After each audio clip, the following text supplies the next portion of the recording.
David Guetta sammen med Kelly Rowland, When Love Takes Over. Men nå det dagens gjest som tar over og griper instrumentene i studio.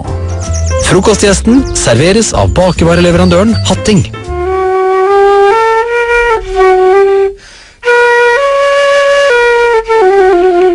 Plutselig bare hatt en sånn slange. Ja, sånn det når jeg skal begynne sånn å magedanse?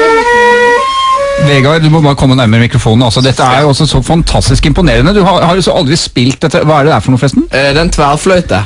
En tverrfløyte. Ja. Og da Jeg tror tar du det den for bare, det. og så begynner du å spille. Ja, men det jo ikke noe altså, det vanskeligste med en tverrfløyte jo å vite hvordan man lager lyden oppi her. Og jeg har alltid syntes at de ser så teit ut, de som spiller tverrfløyte. Unnskyld alle sammen, men de gjør det. Jo, men det liksom litt kulere å stå der med en gitar hvor du kan rocke litt. Ja, det det. Og så har du noen av de der litt sånn hva mener jeg, trang fødsel og sånn, ikke de litt sånn sånn, det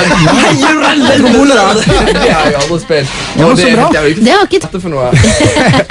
Denne skjønner jeg ingenting av. Dette skjønner jeg ikke. Ja, du må trekke. Ja, ok. Og så går den Trekke den. Går den inn og ut sånn.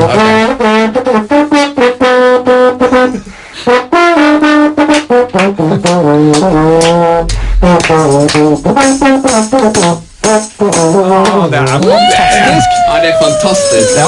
Men hva det å si? Nei, aldri, dette kan jeg ikke. Og så bare drar du hele. Helt alvorlig. Man kan bare sitte og si wow, men det var ikke spesielt nydelig, var det det? Det jo et eller annet med at dere brødrene har jo holdt på med dette her også. Sånn bare slipp oss til. Vi sannsynligvis flinkere enn deg uansett hva vi driver med. Hvem kan slå Ylvis, liksom? Og da det sånn det virker jo som om du har litt sånn denne egenskapen at du nærmest kan sette deg. Hvordan det jagerfly virker, da? Det ikke bare å dra i, og så vi i gang? Akkurat jagerfly ganske enkelt å fly. Ja, klart. For du har jo flylappen nå. Ja. Jeg fikk faktisk jeg har fått prøve simulatoren. Jeg har en kamerat som flyr F-16, så fikk jeg prøve simulatoren, F-16-simulatoren som står oppe i Bodø.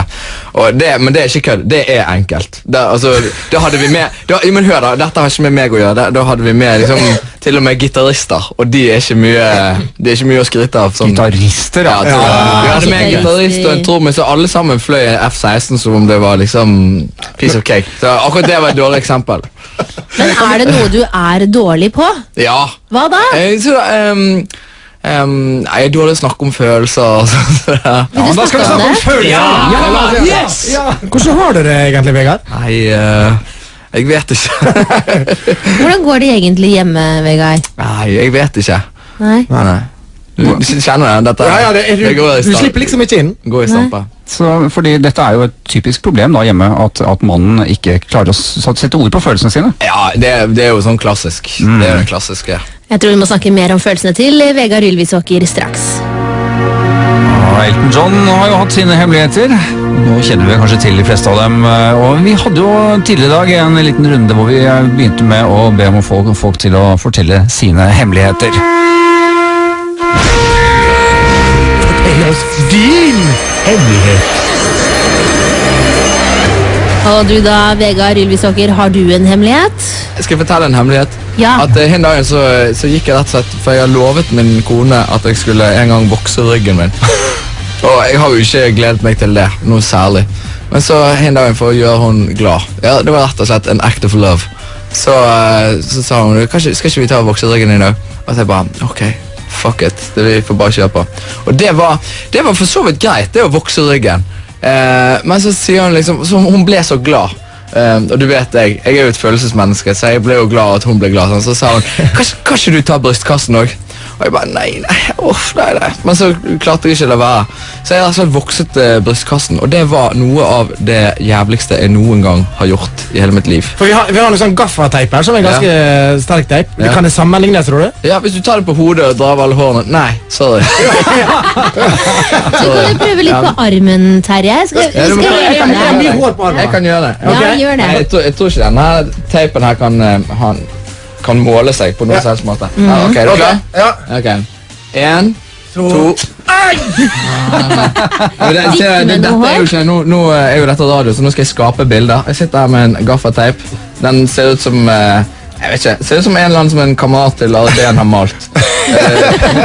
Men du, i showet deres er dere også litt sånn innen litt sånn smerteaktiv. Dere har jo den scenen der man blir banka opp.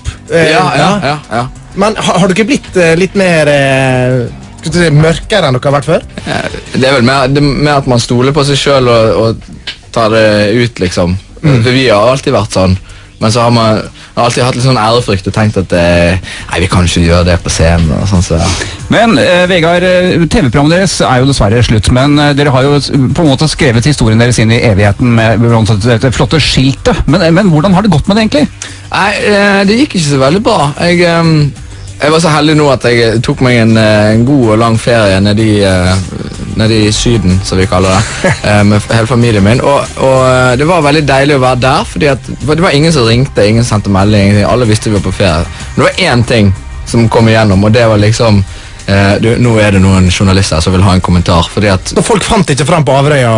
Nei, rett og slett. Jeg tviler på at det var så veldig mange akkurat på den tidspunktet der som var liksom rundt og så Where can I find hestkjøre fyr? Vi fikk jo en gledelig nyhet nå for ikke så lenge siden at skiltet skal opp igjen. Ja! Så det er blitt en sånn feel-good-greie der oppe, rett og slett.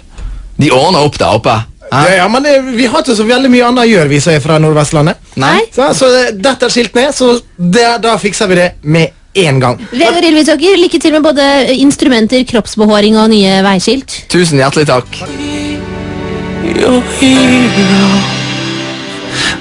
Jeg kan være helten din.